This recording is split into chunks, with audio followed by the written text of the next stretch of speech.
जी हाँ दोस्तों, तो जैसे आप सब जानते हैं ICC tournament T20 world cup 2026 बस अब कुछ ही घंटों में स्टार्ट होने वाला है। पर ये वर्ल्ड कप क्रिकेट टूर्नामेंट से ज्यादा पॉलिटिकल टूर्नामेंट ज्यादा लग रही है। ये मैं इसलिए कह रहा हूँ क्योंकि आप सब जानते हैं पाकिस्तान की तरफ से स्टेटमेंट आ गया है कि अब वो वर्ल्ड कप तो खेलेंगे मगर भारत के साथ मैच नहीं खेलेंगे। इसके बारे में बहुत सारी चर्चाएं हो चुकी, तो मैं आपको सीधा मुद्दे की बात करता हूँ। सबसे पहले हम स्टार्ट करेंगे कि ये चीज आई कहां से। वैसे तो आप सब जानते हो कि ये स्टार्ट हुआ बांग्लादेश से। एक क्रिकेट मैच को कैसे पॉलिटिकली एजेंडा बनाया गया, आज हम उसके ऊपर बात करेंगे। और अब आगे पाकिस्तान के साथ क्या होने वाला है उसके ऊपर भी चर्चा करेंगे। तो सबसे पहले बात करते ये मुद्दा कहां से आया, बायकॉट वाला जो पूरा जो सिनेरियो है वो कैसे स्टार्ट हुआ।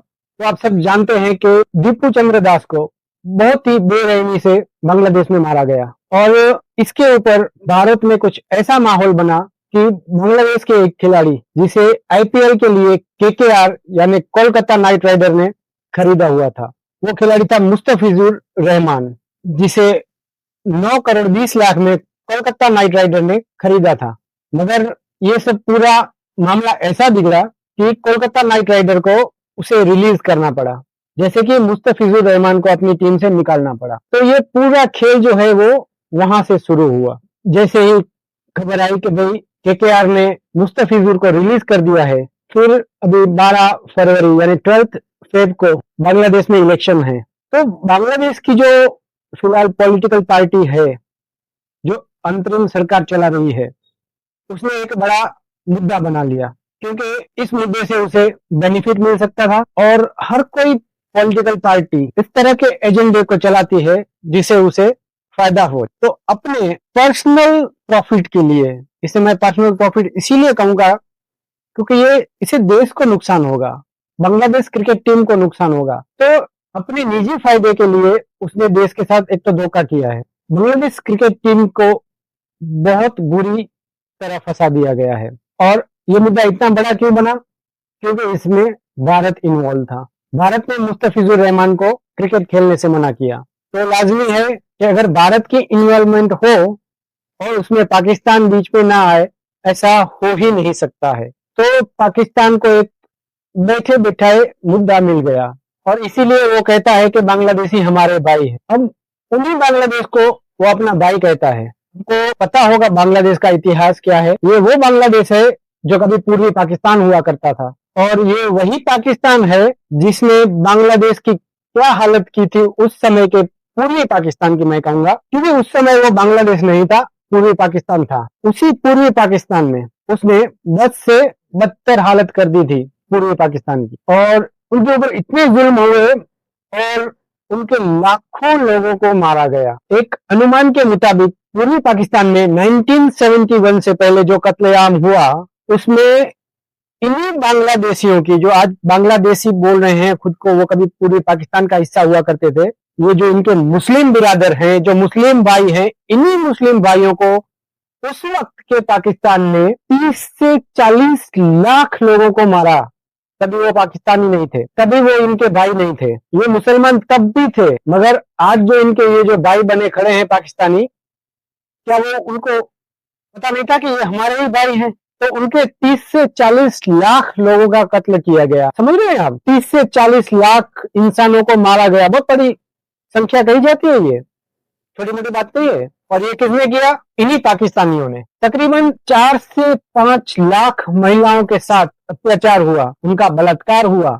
किसने किया? इन्हीं पाकिस्तानियों ने, जो आज बांग्लादेशियों के भाई बनकर बैठे हैं। वो कहते हैं कि बांग्लादेशी हमारे भाई हैं, उस वक्त वो भाई नहीं थे। तो ये सारा मामला है क्योंकि इसके अंदर भारत इन्वॉल्व है, इसीलिए पाकिस्तान भी इसके साथ हुआ, बांग्लादेश के साथ, और पाकिस्तान भी इन्वॉल्व हो गया इस पूरे जमेले में। खैर, बांग्लादेशियों ने बता दिया कि भाई हम पूरा टूर्नामेंट ही नहीं खेलेंगे, तुम्हें एक न्यूट्रल वेन्यू में खेलना था, जो आईसीसी ने मना कर दिया। तो ये मामला वहीं पर खत्म हो गया। मगर अब बात निकल के आती है पाकिस्तान की और पीसीबी की। पीसीबी ने कहा कि भाई हमारी गवर्नमेंट मना कर रही है कि भारत के साथ मत खेलो। उनके प्राइम मिनिस्टर ने भी कह दिया कि भाई हम वर्ल्ड कप खेलेंगे मगर भारत के साथ क्रिकेट नहीं खेलेंगे। चलो, इससे भारत को तो कुछ फर्क नहीं पड़ता है, वो खेले ना खेले। हाँ, उन्हें वैसे भी पता है कि हारना तो है ही, तो क्यों बेइज्जत होकर हारे। इससे अच्छा इसे पॉलिटिकल फायदा भी हो जाएगा, इससे पॉलिटिकल गेन भी हो जाएगी और हार से भी बच जाएंगे। तो ये मामला अब यहीं पर खत्म नहीं होता है। अब इसके ऊपर आईसीसी अपना स्टांस लेगी, क्योंकि पीसीबी पूरा ब्लेम भारत के ऊपर डाल रही है। तो बीसीसीआई ने तो कुछ नहीं कहा है, क्योंकि बीसीसीआई को कुछ फर्क नहीं पड़ता है, पाकिस्तान खेले ना खेले। बाकी 18 कंट्रीज आई हैं, तो पाकिस्तान से कुछ फर्क नहीं पड़ता है कि भाई 18 देश खेल रहे हैं, आप खेलो या ना खेलो, उससे कुछ फर्क नहीं पड़ता है।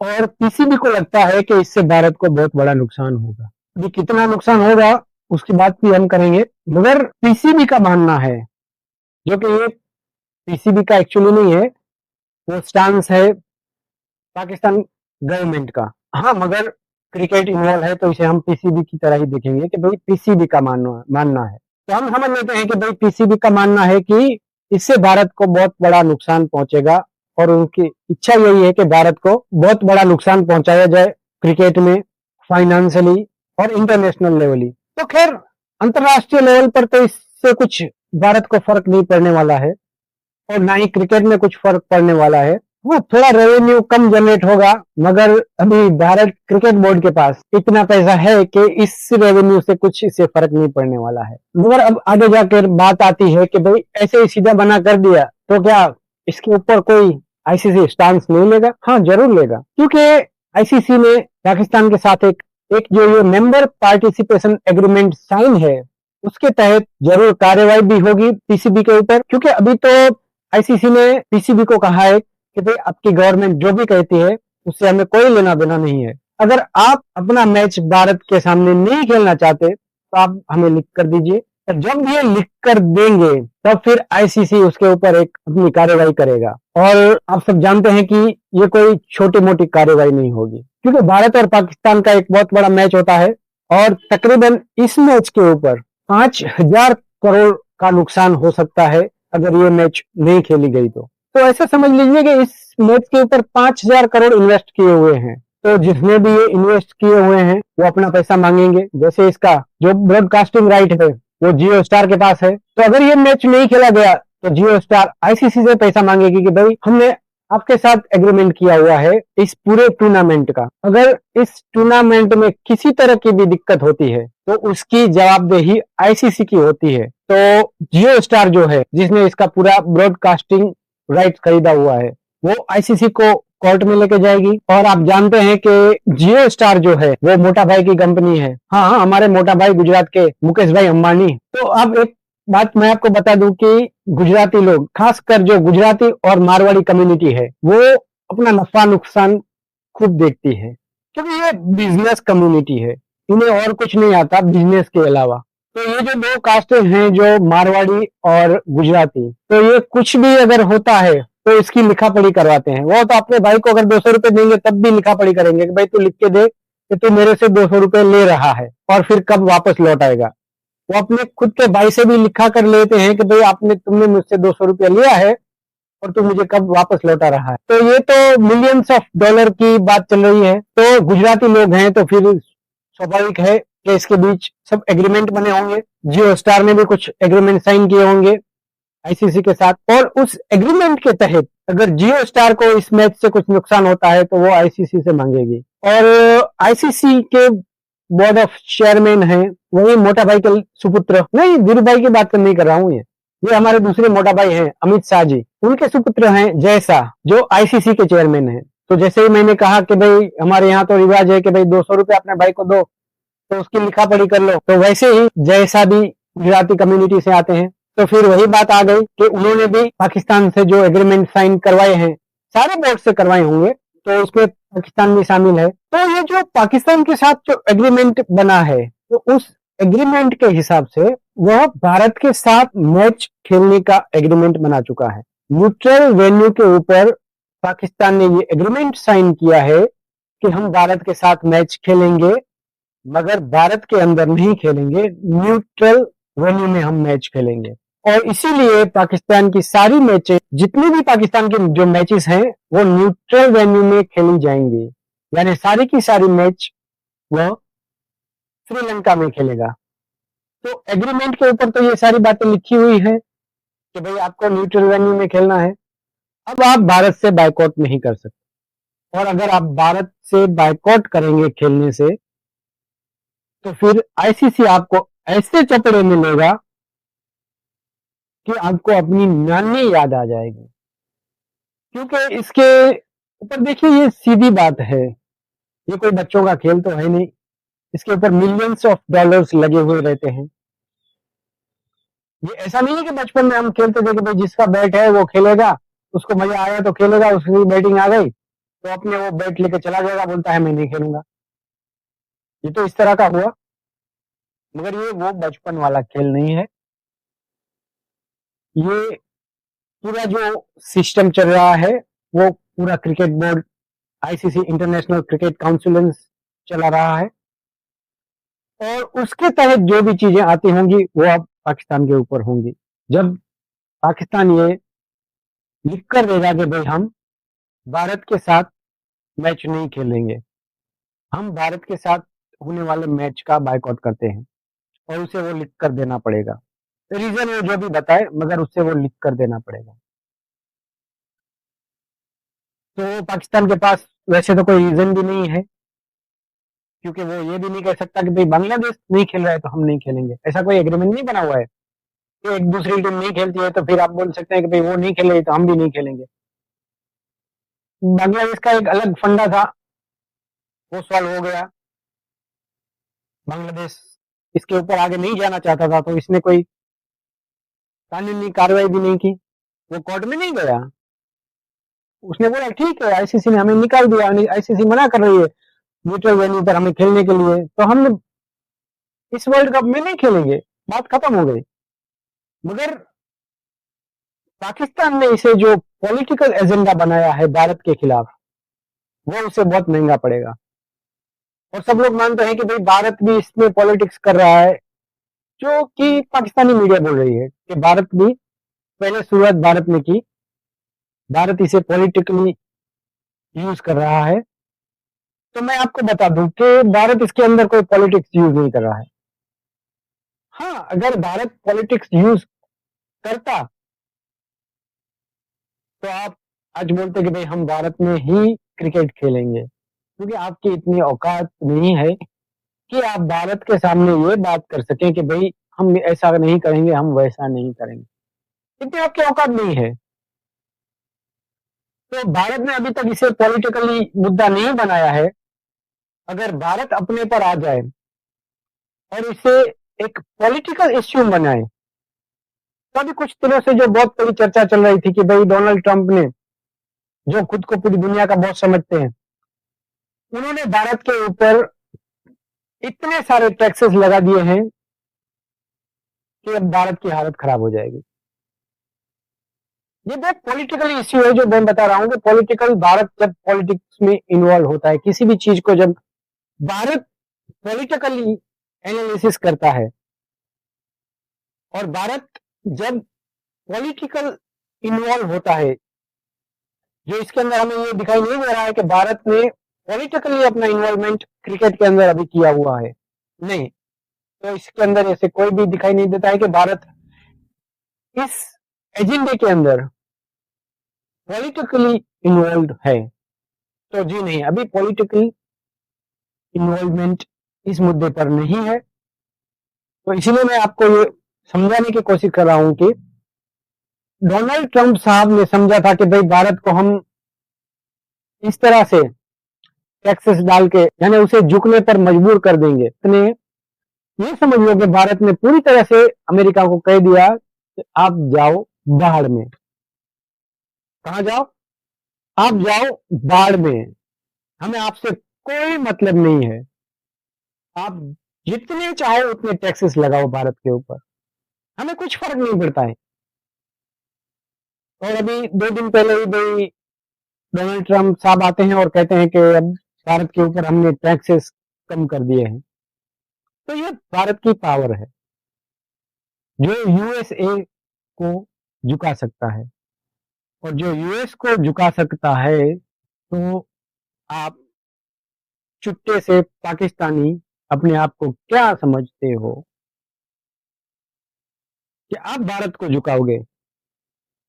अरे भाई साहब, अभी भारत ने अपनी पॉलिटिकली इन्वॉल्वमेंट इसके अंदर नहीं की हुई है। भारत चाहता है ये क्रिकेट है और इसे क्रिकेट रहने दें। जिस दिन भारत ने ये समझ लिया कि ये अब मुद्दा जो है वो क्रिकेट का नहीं बल्कि पॉलिटिक्स का हो गया है,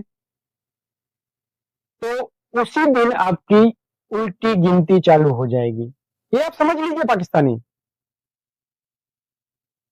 ये आप अच्छी तरह समझ लीजिए मैं जो कह रहा हूं। ये लोग हमें समझा रहे हैं, यानी अपने बाप को बता रहे हैं कैसे किया जाता है। वो मैं यहां पर वर्ड्स यूज नहीं करूंगा, जो आप समझ चुके होंगे कि अपने बाप को क्या सिखा रहा था वो, क्योंकि वो वर्ड्स यूज करने का मुझे यहां पर अलाउ नहीं है। तो ये पाकिस्तानी हमें बता रहा है, अपने बाप को बता रहा है कि बच्चे कैसे पैदा किए जाते हैं। ये वो वाली बात हो गई। अरे भाई रहने दो, तुम्हारी जो औकात है तुम उतने में ही काम करो, अपने आप को ज्यादा स्मार्ट मत समझो। और हाँ, मेरी राय मानो और 15 तारीख को भाई श्रीलंका में पहुंच जाओ और मैच खेलो। अगर आप में दम है तो भारत को हराओ। क्रिकेट मैच के अंदर भारत को हरा दो ना, अगर आप में ताकत है तो। नहीं, वो ताकत आपके अंदर नहीं है। आप भारत को नहीं हरा सकते, किसी भी स्टेज में नहीं हरा सकते, ना क्रिकेट में, ना टेक्नोलॉजी में, ना पॉलिटिक्स में। तो आप अपनी ये जिद छोड़ दें और अपनी कंगाली को आमंत्रित मत करें। अगर पाकिस्तान इंडिया के साथ नहीं खेलेगा तो जैसे मैंने आपको बताया कि भाई हमारे मोटा भाई नहीं छोड़ने वाले हैं उन्हें, तो आईसीसी के जो रूल्स एंड रेगुलेशंस है, उनकी जो एग्रीमेंट्स उनके जो एग्रीमेंट्स हैं, तो उसके मुताबिक अगर कोई भी देश, पाकिस्तान नहीं कोई भी देश, अगर इस तरह की हरकत करता है और इससे जो लॉसेस होते हैं वो उस देश को भरपाई करने पड़ेंगे। जैसे एक बार इससे पहले भी पाकिस्तान ने बीसीसीआई के ऊपर केस किया था और फिर हार गया और फिर उसे पेनल्टी लगी और उसे पैसे भरने पड़े। वो छोटा सा अमाउंट था जो उसकी औकात में था। अब की बार अगर इसने ऐसा किया तो ये अमाउंट उसके औकात से बाहर है। किसी भी की औकात नहीं है इतनी। वो खुद सालाना जो $35 मिलियन जो आईसीसी से मिलते हैं उससे अपनी आटा दाल चावल खरीदते हैं।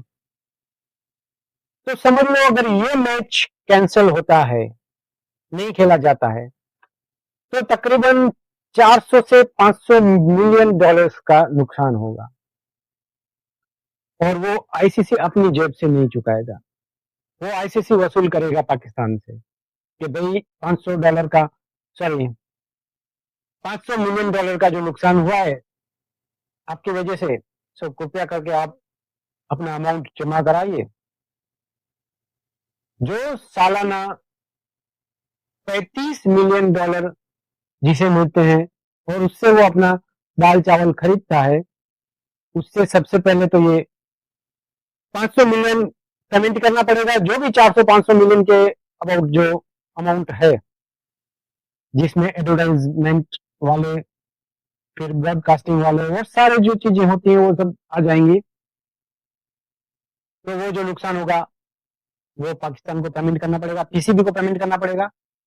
उसके अलावा इसने जो आईसीसी के अगेंस्ट गया है, तो आईसीसी उसे भी ऐसे ही तो नहीं छोड़ेगा कि भाई आपने ठीक है मैच नहीं खेला, आपने जो जुर्माना बढ़ दिया, खत्म हो गई बात। नहीं, कल को फिर और कोई भी बोर्ड ऐसा करेगा कि भाई ले लो ये पैसे ले लो, हम नहीं खेलने आ रहे हैं।